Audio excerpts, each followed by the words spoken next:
Welcome to Founders Future, a podcast powered by Closers.io, where we dive into the journeys of innovative entrepreneurs and explore the road ahead for them and their companies. I'm your host, Zach Young, and in each episode, we uncover the stories behind impactful ventures, the challenges faced along the way, and the strategies driving their future growth. Today, we're joined by Erin Booth, virtual assistant coach, who empowers aspiring and scaling VAs to go from where do I start to fully booked with confidence.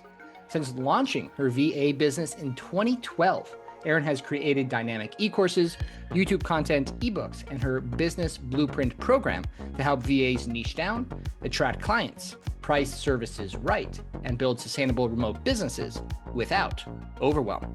That's the key. Erin, a very, very warm welcome to Founders Future. Thank you so much, Zach. I'm super excited to be here. Absolutely. Going to be a great episode, a lot to dive into. Before we do, I do like to start with your background though. So before being a VA coach, can you walk us through what were you doing previously and what was really your inspiration to get into this space? Yes, people are so surprised to hear this, but I was in the film industry for nearly a decade. And my initial career path was that I had intended to go from bottom of the barrel, set PA, office PA to producer. That was what I had my eye on. And I'm lucky enough to say that after a few years, I did get high enough to join a union, and I was just several levels down from a producer. And once I got to that higher level, I realized this is not what I want to be doing with my life at all. So cue the early life crisis. And I was thinking to myself, what skills have I learned as, production office coordinator? What am I learning that translates into the real world?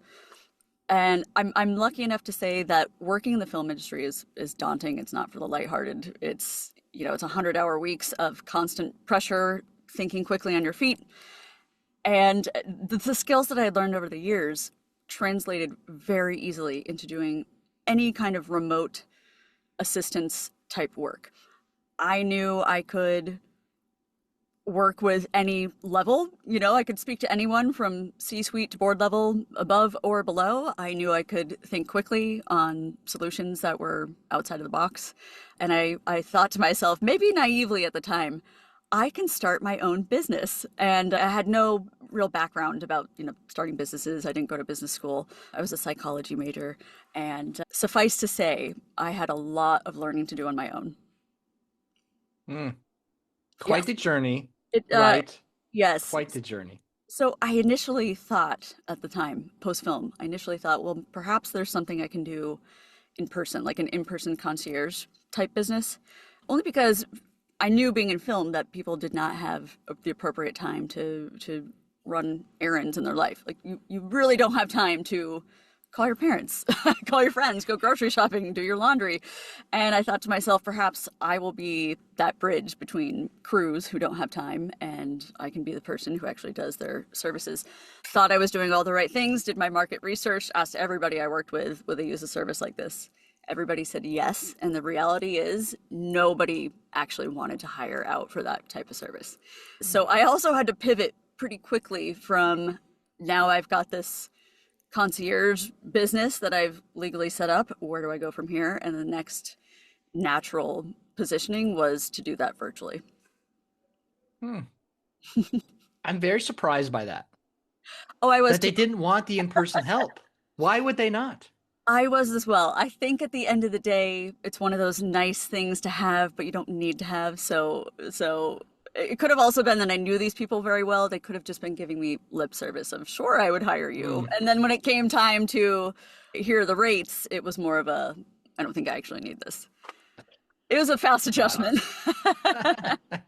I'm sure the business has gone through a couple different iterations, right? 13 years is a long time.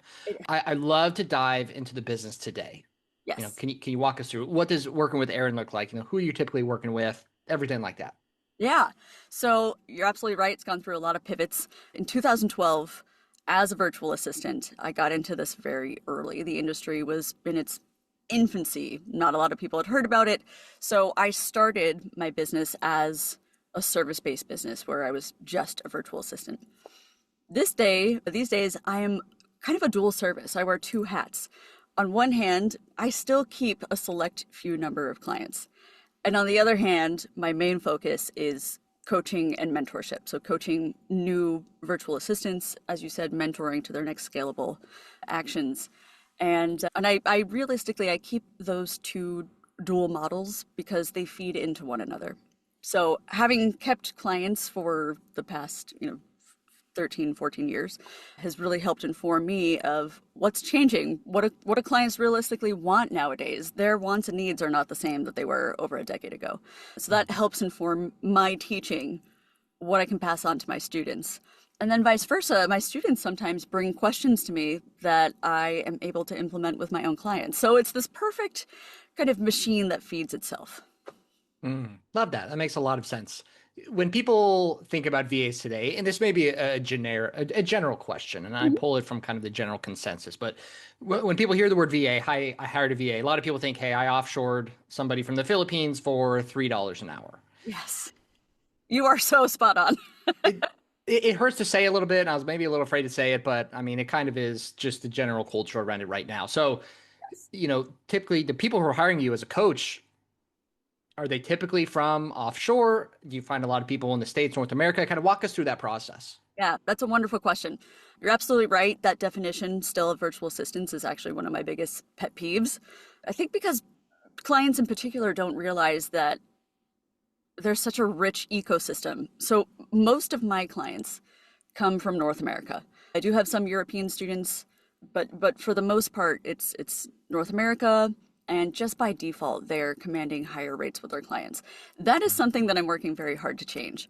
I do work with a select few people from countries like Philippines, Vietnam, Nigeria, and I'm working very hard to both help them raise their rates and realize that geography should not be a defining factor of the rates that you command. And on the flip side, I'm also working to educate clients and have them be more comfortable with the thought that geography should not command the rates that they are paying. And certainly there are incredibly talented, smart people all over the globe. But yes, for the most part, people are still surprised to hear that. And something else that it's become kind of a mission statement to myself is to teach virtual assistants that we are not just task doers, we are actually strategic partners in people's operations. How can we help our clients become more organized, come up with systems, become their kind of thought leader on the side who helps them grow their revenue? So it's an entirely different definition. And I'm so glad you asked that question too, because one of the things I ask myself quite frequently is the term virtual assistants holding some people back? I think that's my 2026 iteration.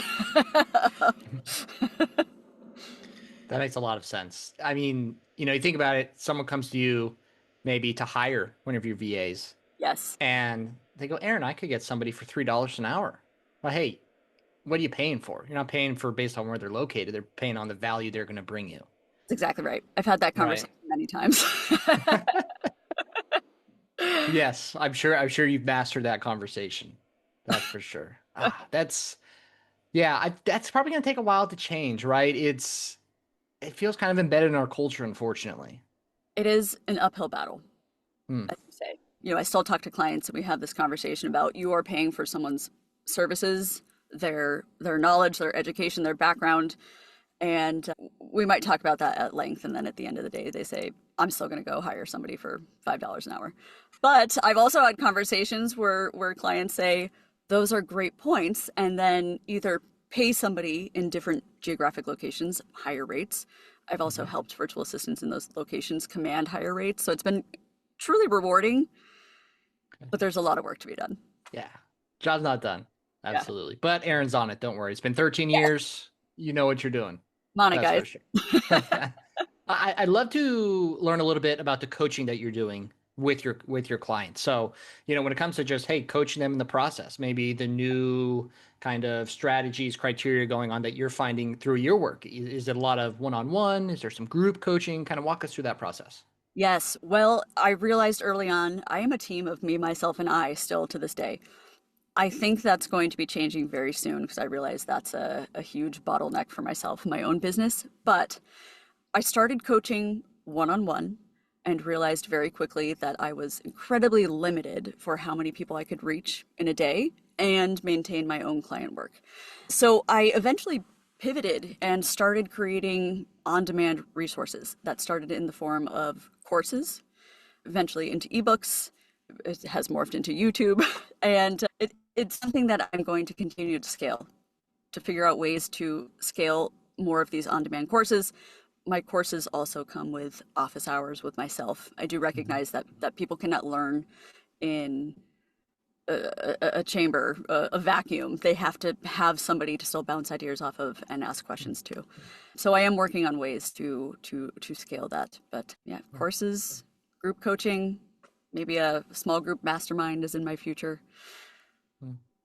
Love that. Yeah, especially I love group coaching personally. I know some people are a little put off by like, hey, no, one-on-one only needs to be intimate. But if you can kind of keep that intimacy in that group container, Yes. they learn from other people, they start to form some bonds. I see so much magic happening there. I love group coaching. I think more people need to do it. It's one of the most, I think, effective ways to help students learn as well. Because as you say, if you have this built-in community where as you get to know people in your intimate group, you don't just have to ask me for my opinion. Also, my way of coaching is not my way or the highway. So it's been really rewarding to see other students come together and talk about what processes are working for them, what programs are working, what frameworks are working well for them.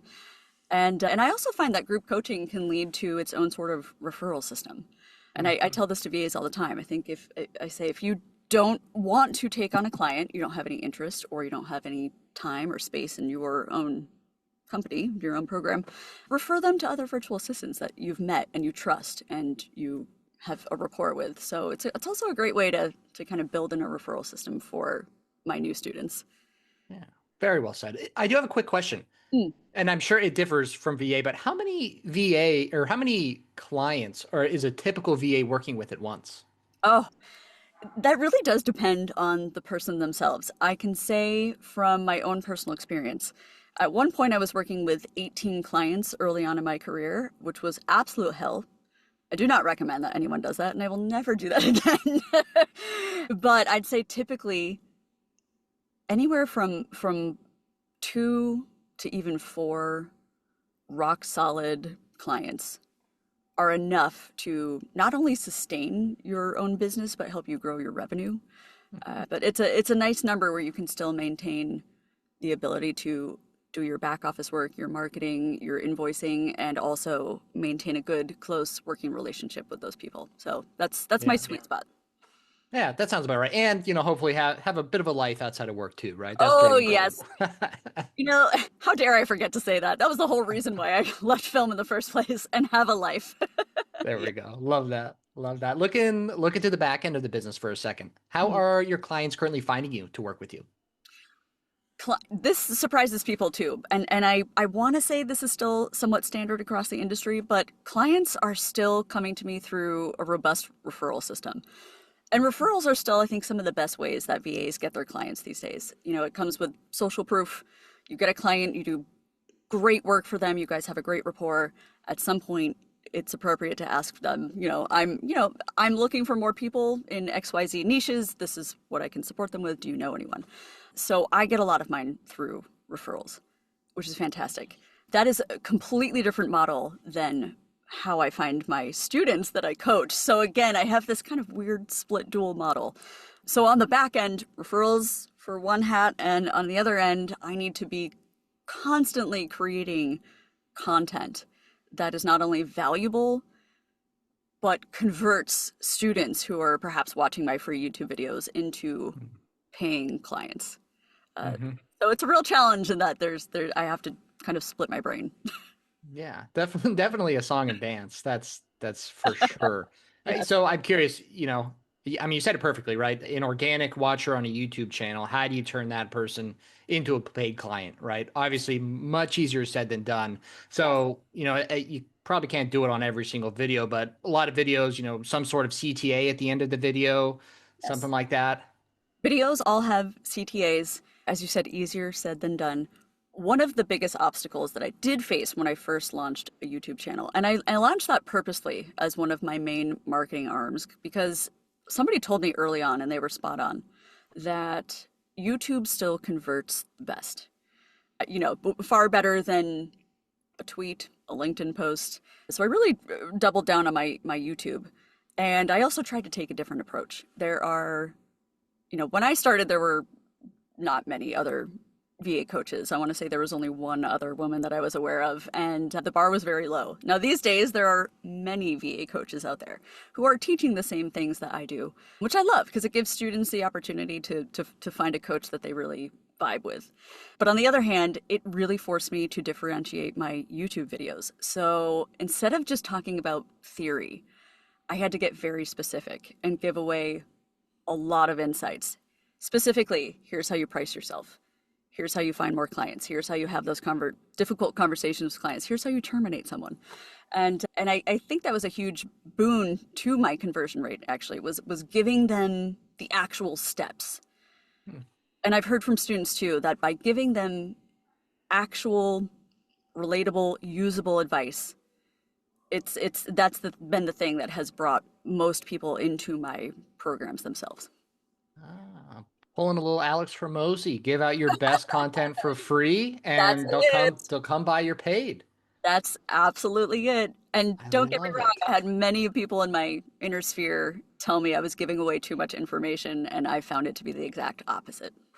Ah, love that. I mean, that's a good way to stand out from the crowd. Like you said, so many VA coaches these days. How do you stand out? Yes. Provide the most value. And look what happened. Yes. Still to Hmm. this day, I hear there are students who take other coaching programs and then they come to me, and I've received emails from them saying, "You provide so much detail that other people don't go into." Part of that might be because I keep clients, and like my real world experience translates into my coaching programs. I can't speculate on other programs per se, but it's been nice to hear that people want value. They want clarity. They want value. They want systems. They don't want someone to give them vague answers of, just think about what you like to do. They need real actionable items. Very well said. Very well said. In the not even VA coaching, but just this coaching industry as a whole that has exploded post COVID, Yes. right? Yes. Yes. The bar to entry is low, but the competition is high. Absolutely. Very well said. Not much else to be said there. We could probably yap about that for an hour, but we'll put that aside for now. Oh, we really could. Oh, long That'll be time, our long next time. podcast episode. Love it. Love it. So we talked about the future a little bit, maybe restructuring some things, maybe adding in some more group coaching. Are there any other goals you've set for yourself in the business, let's say over the next 1 to 2 years, you're looking to achieve? Absolutely. I've got two goals. One is kind of a new emotional realization for myself. When I first started this business model, I said, I don't want to work with anyone else. It's just going to be me and myself. Could you say that's a little bit of a control issue, which is ironic coming from a VA who asks people to delegate to them? Sure. But I'm coming around to this idea that I need somebody to be my content and audience nurturer. I still put all my content out. I create it, I write it, I edit it, I film it, I do the follow-ups. If I could offload some of those items to somebody who's good at nurturing an audience, who's answering some of those questions, that would free up a huge amount of time for myself to create more programs. So that's one piece of my puzzle. And I have for sure delegated to other VAs for certain parts, small parts of my business, but I'm looking at a much larger scale at this point. And the other thing that I've just started midway through 2025 and will be scaled at greater speed in 2026 is teaching virtual assistants how to utilize AI, because students are still terrified. They are absolutely terrified of AI. One of the most frequent questions I get is, why start a VA business if AI is going to replace me? At, at which point I'm like, we are nowhere near the point where AI is going to replace a human with nuance and understanding and emotions and creative thinking. LLMs are great. They sound smart. You still need a human to implement and execute. Mm.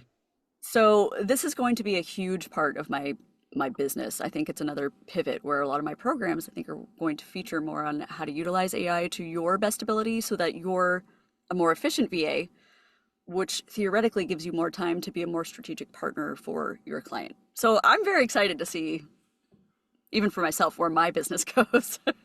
Yeah, I love that. I mean, AI is a tool, number one, right? Absolutely. We are the carpenter. We're the we make the tool work. Well Right. said. Absolutely. I love Absolutely. that. And then also, I mean, that's quite the CTA at the end of a YouTube video. Are Yes. you afraid of AI taking over your job? Hey, I have XYZ. So, I mean, just building content, building content. Well, Zach, I think you've just changed. I think you've just found my tagline for 2026. Thank you. You've had that in mind for the last couple of years. I've been thinking Don't you about it. flatter me. You were way more succinct. I love it. Erin, just absolute pleasure having you on the show today. Where can the listeners find you? Where can they connect with you online? Oh, thank you so much. This was such a fun conversation. My website is my name, erinbooth.com. That's the best place to connect with me. I respond to all inquiries, and yeah, all the information you could possibly want is there. Perfect. Erin, once again, pleasure having you on. Thank you so much for your time.